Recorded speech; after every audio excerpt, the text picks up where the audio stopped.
What's going on, everybody, and welcome on back into Call of the Wild, where today I'm going to be covering the first 5 DLC that you guys should definitely go ahead and pick up as a brand new player to the game. Now, these are the best DLC, in my opinion, that you guys should go ahead and pick up to start off with. They'll get you on track, and then the rest of them you can pick up as you go along if you wish. Let's jump into it. Now then, if you guys find this video useful, please make sure that you go ahead and like the video, but also subscribe if you haven't already. You guys have no idea how much that helps out. Let's go ahead now and jump on in at number 5.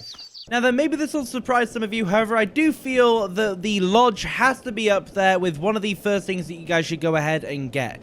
Diamonds can spawn in at any time playing the game. There is no minimum requirement for you to get one on your reserve. However, when you do get one, you want to be able to show it off somewhere, and the lodge is the absolute best place to do that. As you can see right here, I have 2 amazing water buffalo, a red deer, a couple of other diamonds around as well. And if I didn't have the lodge, I would have nothing more than a list of animals that I could go ahead and show them off on. Now, obviously, when you first start playing the game, you may not have the cash to taxidermize all of your animals. However, if you get a really good trophy, then go ahead and save it, and then when you do get the cash, taxidermize it, and then make sure that you have the lodge so that you have somewhere to give it a home as well. Now then, while the lodge may be one that some of you disagree with, I'm pretty sure that the next one won't be, which is going to be these right in front of us right here, the tripods and tree stands DLC. This is one of the absolute essential items for any kind of animal grind that you may want to do, and I would recommend jumping on one straight away. Now let me go ahead and show you guys the difference that a tripod makes, okay? So if we go ahead and we have a look on our map here, we have no hunting pressure up at this lake. If we take out one of these fallow deer right here, and actually, you know what, we'll take out 2 of them. We'll take out these 2 fallow deer right here, and you can see the hunting pressure, which is the amount of awareness or hesitation that an animal will have towards that zone. You can see from the hunting pressure there that it is sort of like a lower purple kind of color,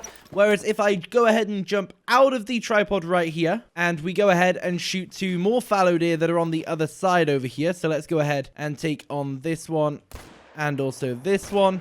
You can see that the color on this side is a brighter color. Now, the brighter the color, the more hunting pressure that there is, and the hunting pressure is an indicator as to how hesitant the animals are to go to a given area. Basically, if you shoot too much, they say, hold on a minute, animals keep on dying over there, I think I'm going to go find somewhere else. Now, if you hunt normally like this, on feet, running on around, you have up to 3 kills, and then the 4th will delete a need zone, which are these things right here.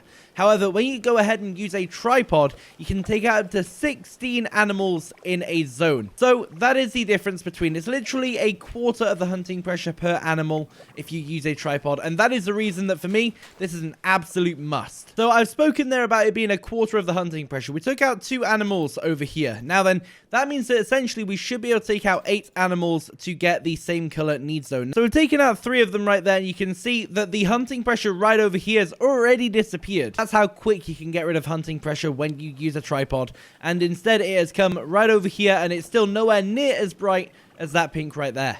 Now then, on to my number 3 pick, okay? So we're mid-tier right now, and it's going to be between 2 reserves for me. I know that I said it was a top 5. It's essentially a top 6, but these 2 are level, so it's still, you know, take one or the other, and that's absolutely fine. Now, I'm going to choose between Te Awaroa and SRP. Both of them are really good, but for different reasons. SRP has really nice open areas, a good range of animals, and is really good for giving you guys an opportunity to practice and perfect your ability as a hunter. However, New Zealand for this lake as well right here is really good for cash. If you guys have not seen my video on how to get rich quick in Call of the Wild, go ahead and watch that one. It's in the top right now, and it shows off the absolute capabilities of this lake. Now then, if you wanted to do it on Hirschfelden when the geese are fixed, you would need to go ahead and get the geese DLC. This one right here, as soon as you go ahead and get yourself the map, you have unlimited access to all of these fallow deer right here. And the best part about it as well is that this map comes with a 303 rifle, which is going to give you the ability to shoot class 4 animals. You don't even have to go ahead and buy the M1, which we're going to talk about a little bit later, which I'm sure won't be much of a surprise to you guys. However, as I was saying, I would say go with one or the other. SRP, really good for learning how to hunt, really good animals, really good herd sizes, and is decent for cash.